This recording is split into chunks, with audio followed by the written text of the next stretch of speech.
Hello student, आपका स्वागत है मेरे जीके जी अकेडमी चैनल में। आज हम क्लास 10 की गणित प्रश्नावली नंबर 8.2 चैप्टर नंबर 8 मेरे प्यारे बच्चे ध्यान देंगे। प्रश्न नंबर आपका 3 है। देखिए कैसे सॉल्व होगा, ध्यान से देखेंगे मेरे प्यारे बच्चे, ठीक है ना।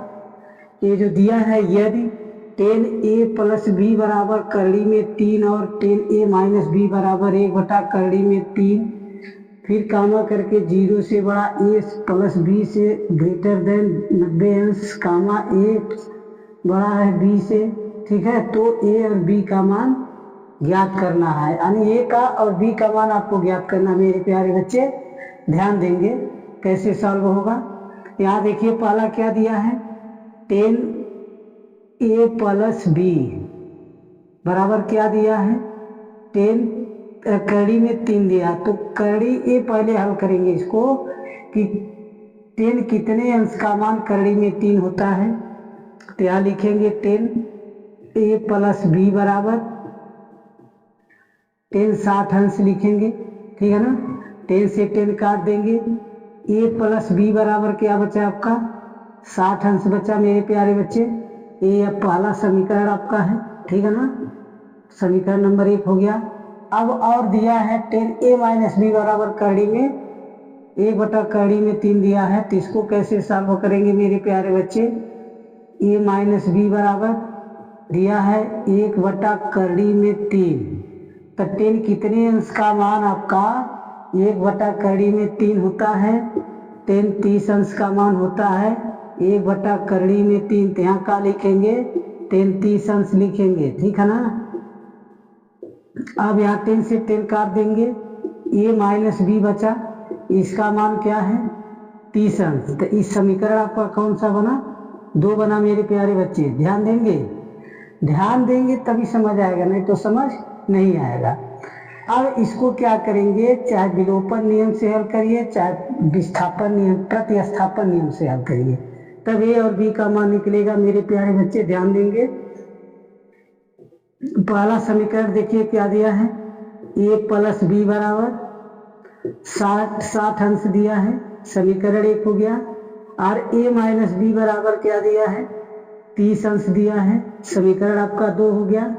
इसको काटेंगे तो मान लीजिए b से b कट जाएगा, प्लस माइनस है। अब a जुड़ेगा 2a हो जाएगा, अब बराबर a जुड़ेगा तो 90 अंश हो जाएगा, ठीक है ना। अब यहाँ देखिए हल कर रहे हैं मेरे प्यारे बच्चे, ध्यान दीजिए। अब यहाँ हो जाएगा 2a बराबर 90 अंश, ठीक है ना। तो a बराबर क्या हो जाएगा 90/2 हो जाएगा। तो a का मान कितना होगा 2 चौक 8, देखिए 2 चौक 8 होगा, 1 बचेगा 10 होगा, 2 बचे यानी 45 गुना 90 होता है। a का मान निकल गया, ये आपका a का मान है। तो यहाँ लिखेंगे a का मान समीकरण नंबर 1 में रखने पर, ठीक है ना, 1 में रखिए मेरे प्यारे बच्चे। देखिए समीकरण 1 आपका क्या है, यही है ना पहला समीकरण, देखिए यहाँ दिया है। तो इसमें आप लिखेंगे a प्लस बी बराबर 60 अंश लिखेंगे। अब a के स्थान पर 45 अंश प्लस b बराबर का लिखल जाए 60 अंश।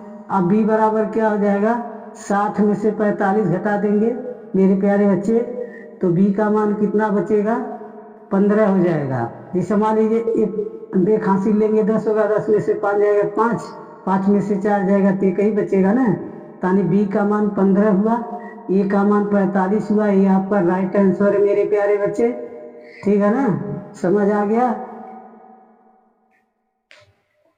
प्रश्न नंबर 4 देखेंगे मेरे प्यारे बच्चे, ध्यान देंगे क्योंकि ये सत्य और असत्य है। दिया है बताइए कि निम्नलिखित में से कौन कौन सत्य है या असत्य है, कारण सहित आपने उत्तर की पुष्टि कीजिए, ठीक है ना मेरे प्यारे बच्चे, ध्यान दीजिएगा। देखिए दिया है क्रम है साइन a प्लस बी बराबर sine a plus sine b. यानी जहाँ a है वहाँ मान दिया गया है कि माना a बराबर 30 अंश रखेंगे और b बराबर 60 अंश रखने पर, ठीक है ना। तो मान लीजिए लेफ्ट हैंड साइड और राइट, दाया पक्ष और बाया पक्ष, दो पक्ष दिया है। तो इसमें आपको क्या करना है, जहाँ ये है वहाँ 30 रखना, जहाँ बी है वहाँ 60 रखना है। देखिए ये है 30 रखे, बी है 60 रखे, इसको जोड़ लिया गया तो साइन 90 अंश हुआ। इस साइन 30 अंश का मान होता है 1/2, साइन 60 अंश का मान होता है कर्डिन 3/2। साइन 90 अंश का मान क्या होता है, 1 होता है। ये हर बराबर है तो इसको एक बार लिखेंगे तो यहाँ क्या बचेगा, 1 प्लस कर्डिन में 3। दो देखिए दोनों उत्तर यदि राइट आता तो सत्य माना जाता। अब दोनों उत्तर क्या है, यहाँ एक है तो यहाँ अलग है ना, तो left hand side not equal right hand side, इसलिए यह कथन क्या है, असत्य है। समझ आया ना मेरे प्यारे बच्चे। अब यहाँ घ का देखेंगे, चौथा का घ दिया, थीटा में वृद्धि होने के साथ साइन थीटा के मान में भी वृद्धि होती है।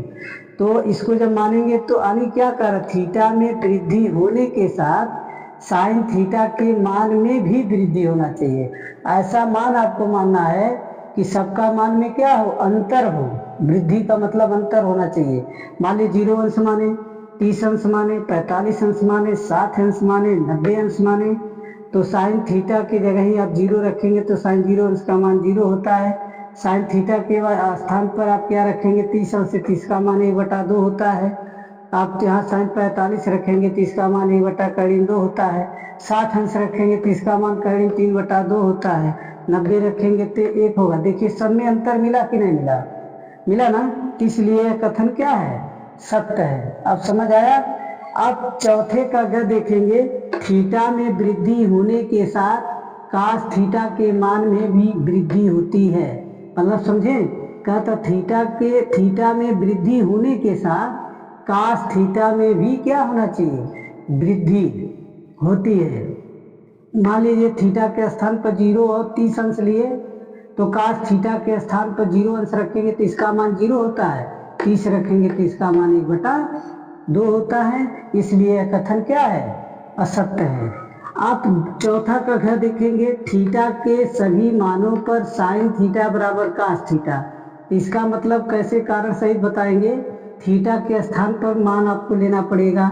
यदि साइन थीटा के स्थान पर देखिए, माना थीटा के स्थान पर 60 अंश लेने पर, तो जहाँ साइन थीटा है वहाँ 60 अंश लिखेंगे, जहाँ कास थीटा है वहाँ कास 60 अंश लिखेंगे। इसका मान कर्डिन 3/2 होता है, इसका मान 1/2 होता है। तो दोनों उत्तर समान आया, नहीं आया, ठीक है ना, तो नॉट इक्वल लिखेंगे। इसलिए कथन क्या है, असत्य है मेरे प्यारे बच्चे। अब चौथे कड़े देखेंगे, a बराबर 0 अंश पर काट a बराबर a परिभाषित नहीं है। आपको कैसे पता चलेगा नहीं है, तो मान लीजिए a माना, इसलिए चूंकि a बराबर 0 अंश है तो जहाँ काट a है वहाँ 0 अंश रखेंगे तो काट 0 अंश का मान क्या होता है, अपरिभाषित। इसलिए कथन क्या है, सत्य है मेरे प्यारे बच्चे। ध्यान से देख लीजिए। उम्मीद करते हैं कि इस क्वेश्चन को आप लोग अच्छे से समझ गए होंगे। यदि समझ गए होंगे मेरे भी प्यारे बच्चे तो इस वीडियो को लाइक, सब्सक्राइब, कमेंट, शेयर जरूर कीजिए। यदि नहीं समझ आया है तो आप जरूर कमेंट कीजिए मेरे प्यारे बच्चे। धन्यवाद।